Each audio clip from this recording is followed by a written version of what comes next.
Welcome FW विनय sir मेंटो और मैं हूं आपका टीचर एंड दोस्त विनय। आज है 27 सितंबर 2020 और मैं हाजिर हूं करंट अफेयर की वीकली डायरी लेकर, जिसमें आज हम 20 सितंबर से 26 सितंबर के बीच में देश और विदेश में क्या कुछ हैपन हुआ उसे करंट अफेयर के रूप में डिस्कस करेंगे। आगे बढ़ने से पहले मैं आपको बता दूं, क्विक एंड स्मार्ट जानकारी के लिए आप मुझे इंस्टाग्राम पर फॉलो कर सकते हो, जिसका लिंक आपको डिस्क्रिप्शन बॉक्स में मिल जाएगा। तो चलिए शुरुआत करते हैं। अगर मैं अभी हाल ही में बात करूं तो अभी हाल ही में यामीन हजारिका पुरस्कार 2020 वितरित किए गए। नोट करिएगा, यामीन हजारिका पुरस्कार, देश यामीन हजारिका पुरस्कार 2020 अभी हाल ही में वितरित किए गए हैं। ये पुरस्कार अभी हाल ही में 2020 का किसे दिया गया है आपसे पूछा जा सकता है, तो आप नोट करिएगा यामीन हजारिका पुरस्कार 2020 जो किसे दिया गया, तो लिखेंगे राणा सफवी को दिया गया है। देश राणा सफवी को यह पुरस्कार अभी 2020 का यामीन हजारिका पुरस्कार दिया गया है। अभी राणा सफवी कौन है तो मैं आपको बता दूं, देश ये हिस्टोरियन है, मतलब इतिहासकार हैं। देश इतिहासकार हैं भारत के एक फेमस, साथ में राइटर भी हैं, यानी कि लेखक के साथ साथ आपके हिस्टोरियन भी हैं, इतिहासकार भी हैं, जिसे यह पुरस्कार दिया गया। क्यों दिया गया है? भारत की समकालिक संस्कृति में योगदान देने के लिए। कहने का मतलब जो समकालिक संस्कृति है भारत की, उसके बारे में ये लिखते हैं। तो समकालिक संस्कृति में योगदान के लिए ये पुरस्कार इन्हें वितरित किया गया है। तो आपसे क्वेश्चन कैसे पूछा जाएगा, यामीन हजारिका पुरस्कार 2020 जिसका अभी हाल ही में वितरण किया गया है वो किसे दिया गया है? तो पता चल गया किसे दिया गया, राणा सफवी को दिया गया है। ये हिस्टोरियन एंड राइटर हैं। और किस लिए दिया गया? भारत की समकालिक संस्कृति में अपना योगदान देने के लिए इसे ये पुरस्कार दिया गया। इस व्यक्ति की यानी कि राणा सफवी की कुछ इंपॉर्टेंट किताबें हैं जो आपसे पूछी जा सकती हैं, तो मैं आपको साथ में इसकी वो किताबें बता देता हूं जो इंडिया के अंदर बहुत ही चर्चित हैं। याद रखिएगा, सबसे पहली बुक कौन सी है? The forgotten city of Delhi. लिखिएगा द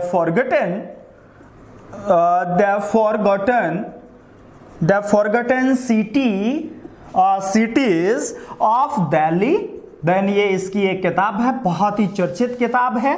फर्स्ट जो फेमस है राणा सफवी की किताब है the forgotten cities of Delhi. Second अगर बात कर रहा हूं तो सेकंड आप लिखिएगा वेपरस्टोन्स स्पीक। लिखिएगा दिस वेपरस्टोन स्पीक्स। पूछा जा सकता है ये किसकी किताब है? वेपरस्टोन्स स्पीक्स, ये भी राणा सफवी की किताब है। थर्ड बात करें तो शाहजहानाबाद, दिस शाहजहानाबाद, ये भी एक किताब है। This Shahjahanabad the living city of old Delhi, इसे बोला जाता है Shahjahanabad the living city of old Delhi. This old Delhi, ये जो किताब है ये भी फेमस किताब है। और ये किसकी है? याद रखिएगा राणा सफवी की किताब है। तो यहां पे मैंने राणा सफवी की 3 किताबें आपको बताई हैं। फर्स्ट किताब है the forgotten cities of India और दिल्ली। सेकंड बात करें वेपरस्टोन स्पीक्स, और बात करें Shahjahanabad the living city of old Delhi. तो ये 3 किताबें किसके द्वारा लिखे थे पूछा जा सकता है। लेकिन अब बात कर लेते हैं इस पुरस्कार के बारे में। यामीन हजारिका पुरस्कार जो है वो कब से वितरित किया जाता है, कौन देता है? तो ये एक वुमेन्स की फाउंडेशन है जो इसे देती है।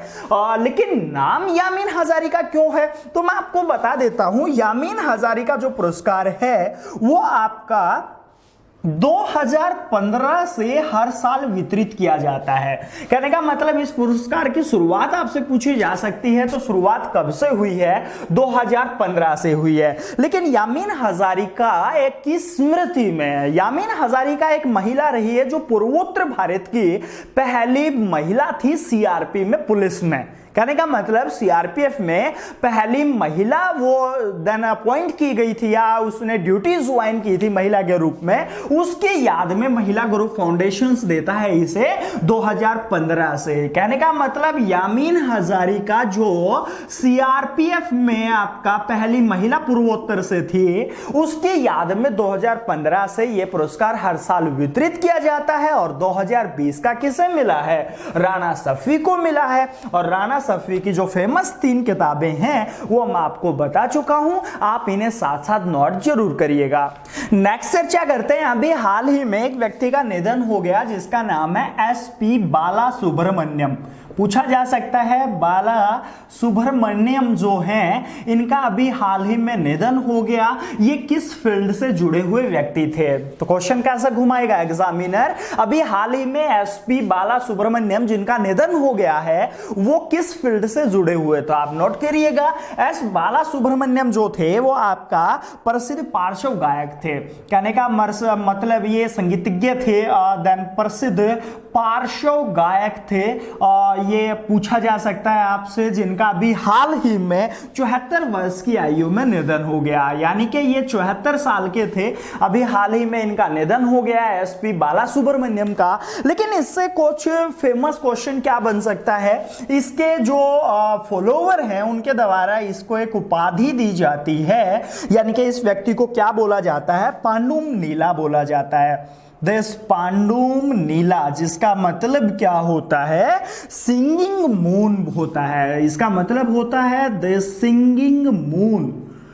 सिंगिंग मून का टाइटल किसे दिया जाता है पूछा जाए तो एसपी बाला सुब्रमण्यम जो है उसे सिंगिंग मून कहा जाता है, यानी कि पांडुम नीला कहा जाता है। और इसका अभी हाल ही में देहांत हो गया है, ये 74 वर्ष के थे। लेकिन पूछा जा सकता है किस राज्य से बिलोंग करते थे, तो मैं आपको बता दूं देश ये तमिलनाडु से बिलोंग करते थे। अब तमिलनाडु का वर्णन आ गया है तो आपको तमिलनाडु के बारे में 2-3 चीजें जरूर याद होनी चाहिए। जैसे कि अगर मैं इसकी राजधानी की बात कर रहा हूं तो तमिलनाडु जो है उसकी राजधानी क्या है? चेन्नई। और एक चीज और मैं आपको बता दूं, तमिलनाडु का सबसे बड़ा जिला या डिस्ट्रिक्ट सबसे बड़ी आपसे पूछी जाए देन वो कौन सी है? चेन्नई ही है।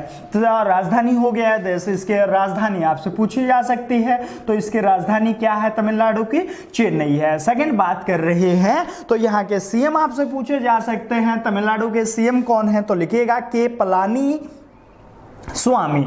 देश के पलानी स्वामी, देश के पलानी स्वामी जो हैं वो प्रेजेंट टाइम पर यहाँ के सीएम चल रहे हैं। अगर यहाँ के गवर्नर आपसे पूछे जाते हैं तो तमिलनाडु के गवर्नर लिखिएगा बनवारी लाल पुरोहित चल रहे हैं। देश बनवारी लाल पुरोहित, बनवारी लाल पुरोहित जो हैं वो तमिलनाडु के प्रेजेंट टाइम पर गवर्नर चल रहे हैं। और नेक्स्ट बात कर रहे हैं यहाँ से तो इनकी राजभाषा जरूरी है तमिलनाडु की। जैसे राजभाषा क्या है तो तमिलनाडु की राजभाषा क्या है? नोट करिएगा, दिस तमिल, ये राजभाषा है यहाँ की। नेक्स्ट बात करें तो यहाँ पे लोकसभा की सीटों की अगर बात की जाती है तो लोकसभा में 39 मेंबर चुने जाते हैं। अगर राज्यसभा की बात की जाए तो 18 मेंबर राज्यसभा में यहाँ से जाते हैं। और विधानसभा में सदस्यों की बात करें तो 235 सदस्य तमिलनाडु की विधानसभा में चुने जाते हैं। नेक्स्ट बात करते हैं, अभी हाल ही में एनएमसी का गठन किया गया है। दिस एनएमसी का मतलब है नेशनल मेडिकल कमीशन। कहने का मतलब राष्ट्रीय चिकित्सा आयोग बोला जाएगा इसे, और राष्ट्रीय चिकित्सा आयोग।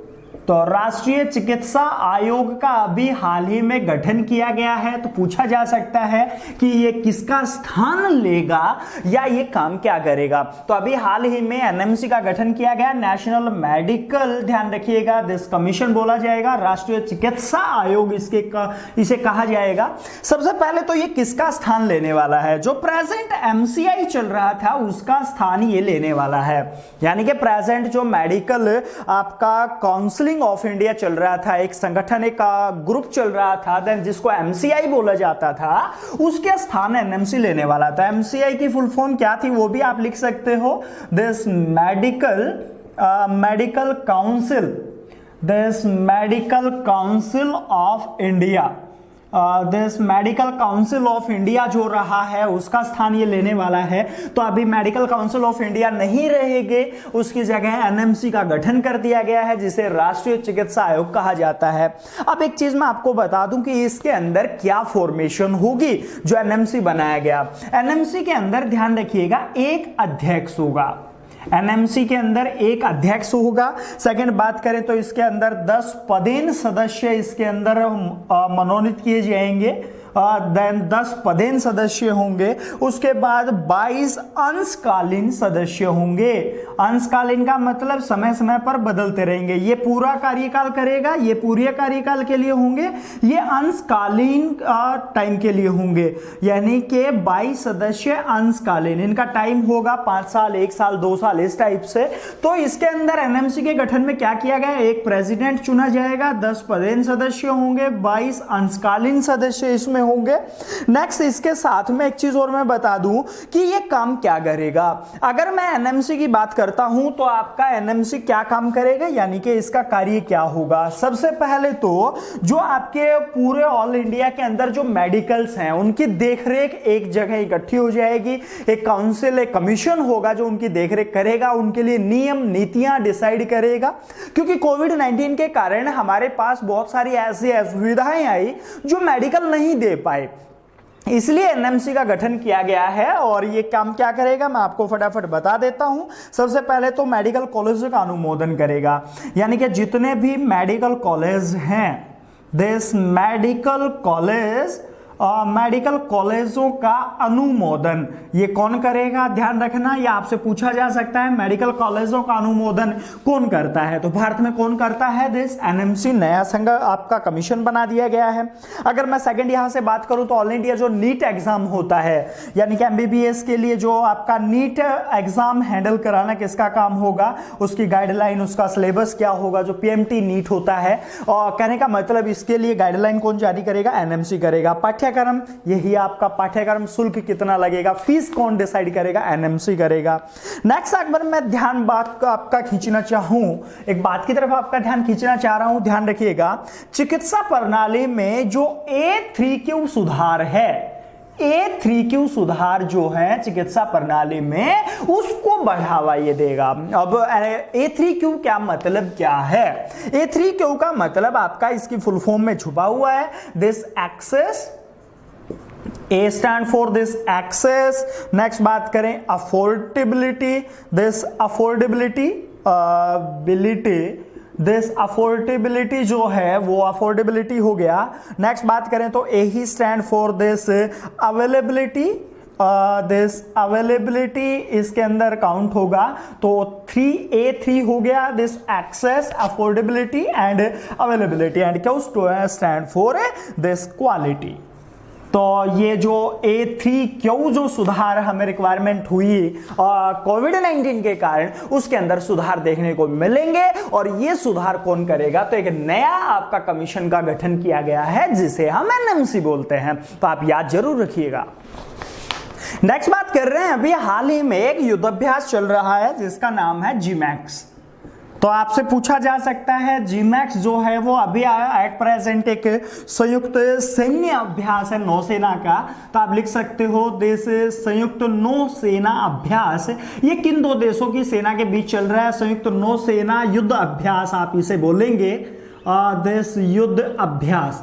तो आप नोट करिएगा, जीमैक्स संयुक्त नौसेना युद्ध अभ्यास किन दो देशों के बीच में चल रहा है और कहां चल रहा है, पूछा जा सकता है। तो जीमैक्स जो है वो संयुक्त नौसेना युद्ध अभ्यास है, अभी एट प्रेजेंट ये चल रहा है, तो कहां पे चल रहा है, लिखिएगा अरब सागर में। तो अब की बार जो जीमैक्स हो रहा है वो कहां पे होगा, देश अरब सागर में, और ये जीमैक्स का चौथा संस्करण है। कहने का मतलब फोर्थ आपका संस्करण है, पूछा जा सकता है 4 बार हो रहा है, चौथी बार हो रहा है, अभी 3 बार हो चुका है पहले। तो ध्यान रखिएगा, दिस अरब सागर में जीमैक्स का चौथा संस्करण जो है वो अभी चल रहा है। तो किस देश के बीच में है ये, तो इसमें एक तो अरब सागर में चल रहे हैं, तो भारत फेमस रहेगा, यानी कि भारत, और इसके साथ में जीमैक्स देन जापान के बीच में चल रहा है। तो जीमैक्स जो है वो जापान इंडिया जो मैरीटाइम्स एक्सरसाइज है, जीमैक्स की फुल फॉर्म भी मैंने आपको बता दी है, वो संयुक्त नौसेना युद्ध अभ्यास है भारत और जापान के बीच में चल रहा है, 4th संस्करण है। और एक चीज मैं आपको और बता दूं, इसमें कौन कौन से देन युद्धपोत हिस्सा ले रहे हैं, तो मैं भारत के युद्धपोत बता दूं, क्योंकि एग्जाम में कई बार युद्धपोत के नाम से पूछा जाता है। जैसे देश इसमें चेन्नई की अगर बात करें तो चेन्नई युद्धपोत इसमें आ रहा है, देश टैग इसमें आ रहा है। नेक्स्ट बात करें देश तारक जो है वो भी एक युद्धपोत इसमें हिस्सा ले रहा है। उसके बाद बात करें तो देन फ्लीट टैंकर दीपक बोला जाता है, फ्लीट टैंकर दीपक, देन ये एक युद्धपोत है भारत का, ये इसमें हिस्सा ले रहा है। कई बार एग्जामिनर क्या करता है, जैसे तारक नाम दे देता है और पूछ लेता है तारक इनमें से क्या है। एग्जाम्पल आपके पास मिलेंगे, पनडुब्बी है, फाइटर प्लेन है, हेलीकॉप्टर है, या आपका युद्धपोत है। तो ये युद्धपोत के नाम है देश Chennai, tag, Tarak, fleet tanker Deepak. और इसमें जापान की तरफ से जो युद्धपोत हिस्सा ले रहे हैं वो भी मैं आपको बता देता हूं कौन कौन से जापान की तरफ से हैं। देश कागा, फर्स्ट जो कागा, सेकंड अगर मैं जापान की बात करूं तो इकाजुची, देश इकाजुची देश ये युद्धपोत है जो जापान का है, वो इसके अंदर हिस्सा ले रहा है। साथ में एक चीज और ध्यान रखिएगा, इससे पहले 2020 से पहले जिमैक्स का जो आयोजन किया गया था, जिमैक्स जो संयुक्त नौसेना युद्धाभ्यास हुआ था वो 2018 में हुआ था। अब इससे पहले कब हुआ, 2018 में हुआ। अब 2018 वाला कहां पे हुआ था पूछा जा सकता है, तो ये हुआ था हिंद महासागर। अब शायद ये बताने की जरूरत नहीं होगी कि किन दो देशों के बीच में हुआ था जिमैक्स, तो पता चल गया ना, जिमैक्स भारत और जापान के बीच में ही होता है।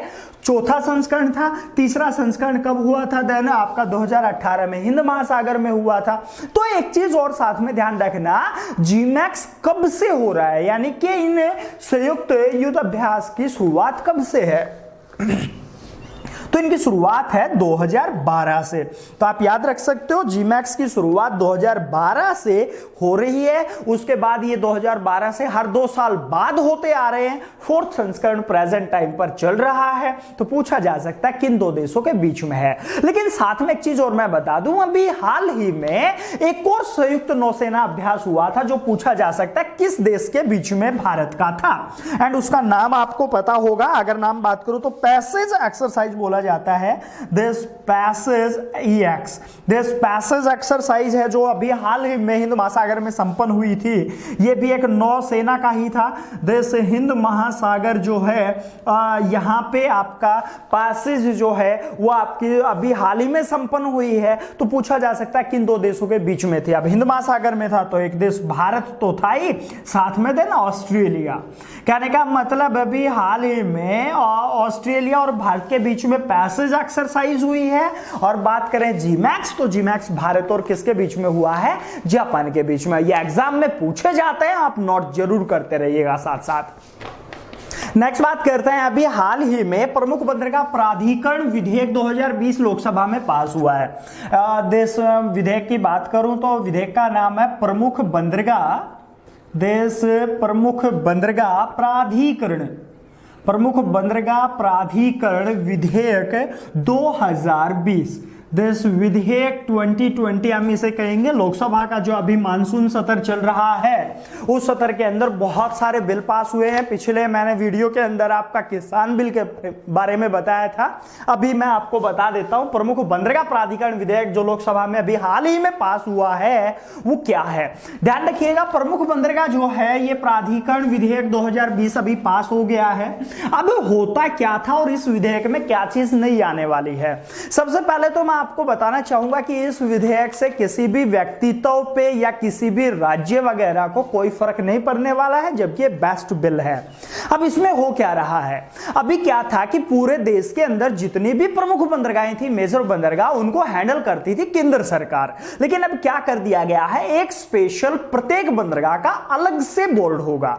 यानी कि यहां पर प्रमुख बंदरगाह प्राधिकरण जो विधेयक था उसमें एक तो सभी बंदरगाहों को ऑल इंडिया एक अथॉरिटी हैंडल करे, लेकिन अभी प्रत्येक बंदरगाह की एक अलग से अथॉरिटी होगी जो उसे हैंडल करेगी। बस उसके अंदर क्या होगा, उसमें कुछ गिने चुने व्यक्ति होंगे, जिसमें सेंट्रल गवर्नमेंट का एक व्यक्ति हो सकता है, रक्षा मंत्रालय का एक व्यक्ति उसके अंदर इंक्लूड होगा, एक राज्य की विधानसभा से वहां पे अपॉइंट कर दिया जाएगा, कोई व्यक्ति को राज्य भी अपॉइंट कर देगा। कहने का मतलब उसमें देखरेख के लिए अलग अलग से कुछ व्यक्तियों का प्रावधान है, और यह बिल पास अगर हो जाता है राज्यसभा में भी तो देश के लिए बहुत अच्छी चीज होगी। तो अभी ये जो बिल पास हुआ है प्रमुख बंदरगाह प्राधिकरण विधेयक जो 2020 में, तो मैं आपको बता दूं इसका स्ट्रक्चर कैसा है। इसको बोला जाता है दस एक गठन किया जाएगा board of major port authority के नाम से, यानी कि प्रत्येक बंदरगाह का एक बोर्ड का गठन किया जाएगा जिसे बोला जाएगा board of major port authority बोला जाएगा, दिस पोर्ट अथॉरिटी। ये बोर्ड का गठन किया जाएगा जो प्रत्येक बंदरगाह के अंदर होगा। अब board of major port authority जिसका गठन किया जाएगा, इसमें क्या क्या स्ट्रक्चर क्या होगा, इसमें एक तो चेयरमैन होगा, दिस चेयरपर्सन जिसे आप कह सकते हो, वन चेयरपर्सन होगा। सेकंड बात करें तो एक डेप्यूटी चेयरपर्सन होगा। नेक्स्ट अगर यहां पे बात करें तो राज्य सरकार एक सदस्य यहां पे अपॉइंट करेगी। कहने का मतलब राज्य सरकार का एक सदस्य यहां पर अपॉइंट किया जाएगा, तो आप ये नोट कर सकते हो। सेकंड अगर मैं यहां पे बात करूं तो एक रेल मंत्रालय की अगर मैं बात कर रहा हूं, रेलवे, ध्यान रखिएगा देश रेल मंत्रालय यहां पे बात करें तो रक्षा मंत्रालय अगर यहां पे बात करें, नेक्स्ट अगर मैं यहां पे बात करूं तो सीमा शुल्क जो विभाग है भारत का, सीमा शुल्क कस्टम बोलते हो जिसे, सीमा शुल्क विभाग आप कह सकते हो, इन सभी से एक एक व्यक्ति यहां पे अपॉइंट होगा। कहने का मतलब एक सदस्य जो है वो रेल मंत्रालय से जाएगा, रक्षा मंत्रालय से जाएगा, कस्टम से एक सदस्य होगा, एक चेयरपर्सन होगा, एक डेप्यूटी चेयरपर्सन होगा। नेक्स्ट बात करें तो एक राज्य सरकार का सदस्य होगा। ये तो board of major port authority का एक स्ट्रक्चर मैंने बताया है। इसके साथ में एक चीज मैं आपको और बताते चल रहा हूं कि भारत में प्रेजेंट टाइम पर टोटल मेजर पोर्ट कितनी है। ये आपसे स्टैटिक पार्ट में बहुत पूछा जाता है, प्रमुख बंदरगाह भारत में कितनी है, तो भारत में 13 मेजर पोर्ट हैं जिसे हम याद करेंगे स्ट्रक्चरल रूप से 12+1। कहने का मतलब भारत में प्रमुख बंदरगाह कितनी है अगर आपसे आज के बाद पूछा जाता है तो मेजर पोर्ट ऑफ इंडिया कितनी है, 12+1। अकेला सीधा 13 याद मत कर लेना, दिक्कत हो जाएगी। 12+1 याद करेंगे। अब 12+1 का मतलब क्या है वो मैं आपको बता दूं। सर 12 बात करें तो 12 भारत में प्रमुख गवर्नमेंट बंदरगाह है, यानी कि 12 सरकारी बंदरगाह है, जबकि एक जो है वो आपकी कॉर्पोरेट क्षेत्र की है। और कॉर्पोरेट क्षेत्र में कौन सी आती है वो भी मैं बता दूं, देश 12वीं कौन सी है, कॉर्पोरेट। तो आप लिख सकते हो देश कॉर्पोरेट क्षेत्र की बंदरगाह, और ये कौन सी है, चेन्नई का एन्नोर पोर्ट। याद रखिएगा ये तमिलनाडु में है, चेन्नई का एन्नोर। देश चेन्नई का जो एन्नोर पोर्ट है वो आपका देन कॉर्पोरेट क्षेत्र की बंदरगाह है, जबकि इसके अलावा 12 जो मेजर पोर्ट हैं वो याद रखिएगा कैसी बंदरगाह है, वो सरकारी बंदरगाह है।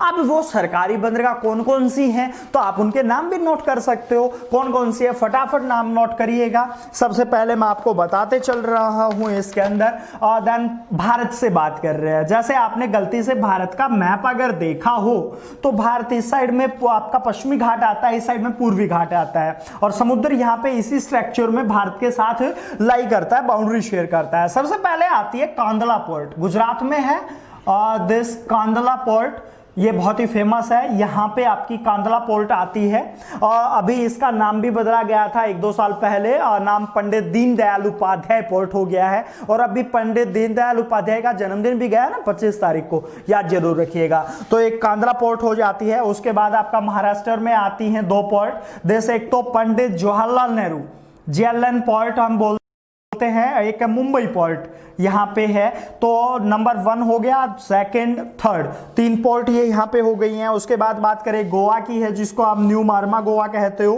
तो मैं यहां पे मारमा गोवा लिख रहा हूं, मारमा गोवा पोर्ट। और देन ये पश्चिमी घाट पे ही आती है। उसके बाद बात करें देश मंगलूर पोर्ट जो है, ये भी इसी में आता है, देश मंगलूर। उसके बाद बात करें कोच्चि पोर्ट, ये भारत की एक मेजर पोर्ट में काउंट होती है।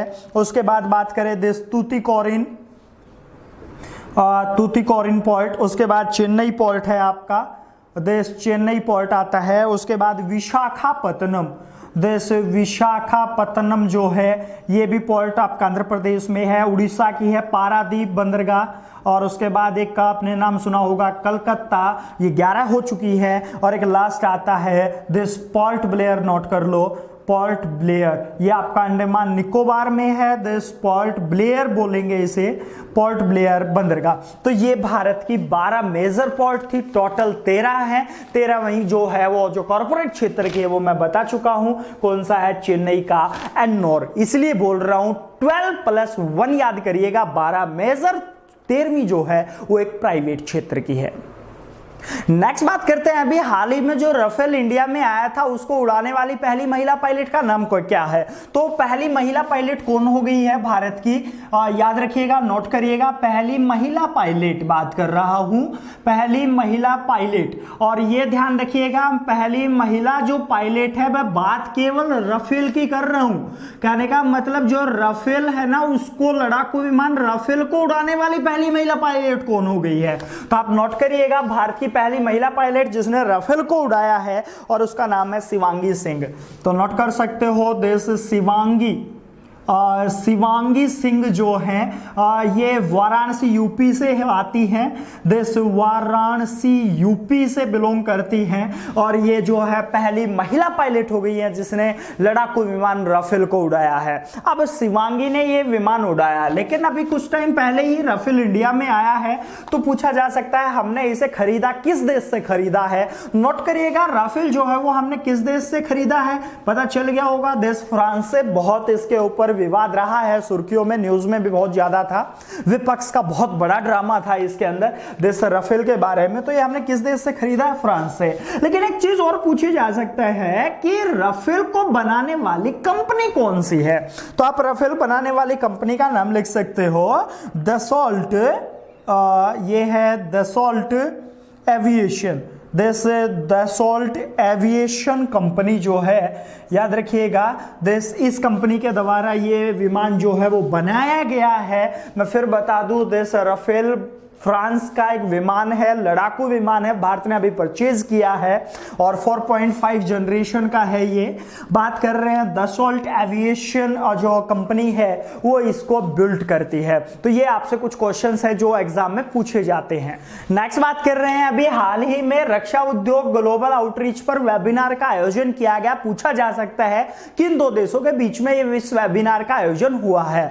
नोट करिएगा, रक्षा उद्योग ग्लोबल आउटरीच पर वेबिनार का आयोजन अभी हाल ही में संपन्न हुआ है भारत और इजराइल के बीच में। तो आपसे पूछा जा सकता है कि किन दो देशों के बीच में हुआ है रक्षा उद्योग ग्लोबल आउटरीच पर वेबिनार? भारत और इजराइल के बीच में हुआ है। अब इस वेबिनार में क्या डिस्कस किया गया वो भी मैं आपको बता देता हूं।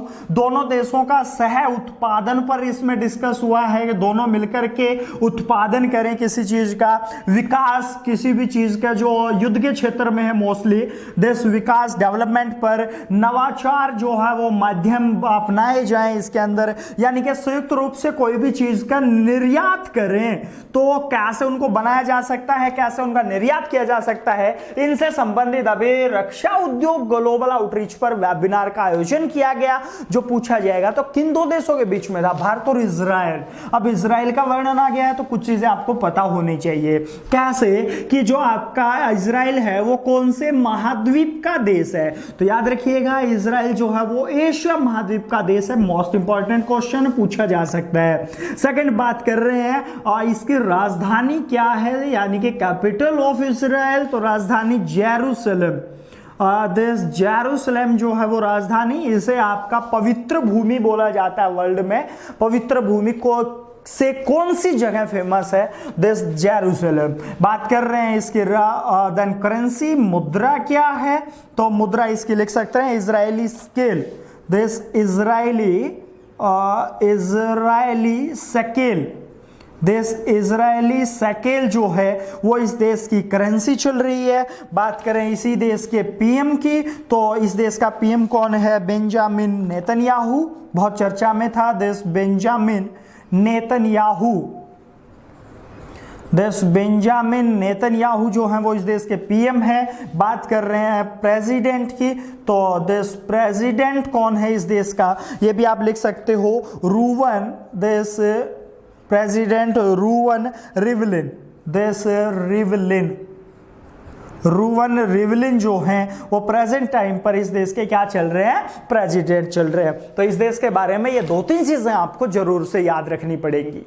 और अब लास्ट में बात करते हैं इस वीक में चर्चित 2-3 किताबों की। कौन कौन सी 2 फेमस किताबें रही हैं जो इस वीक में चर्चा में थी, लिखिएगा। सबसे पहली किताब की बात कर रहे हैं तो वॉइसेज ऑफ डिसेंट, एक किताब है, नाम लिखिएगा voices of dissent, this voices of dissent. इस किताब का राइटर पूछा जा सकता है। और दूसरी जो किताब अभी चर्चा में है उसका नाम है then kitchen of gratitude, this kitchen of gratitude.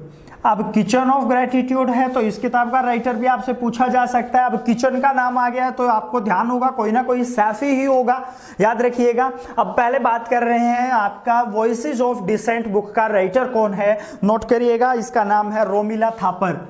Then Romila Thapar जो है वो इसके क्या रही है, देन राइटर है Romila Thapar. Voices of dissent चर्चा में किताब है, इस वीक में रही है। नेक्स्ट बात करते हैं किचन ऑफ ग्रेटिट्यूड जो किताब है वो एक सैफ है, नाम सुना होगा विकास खन्ना।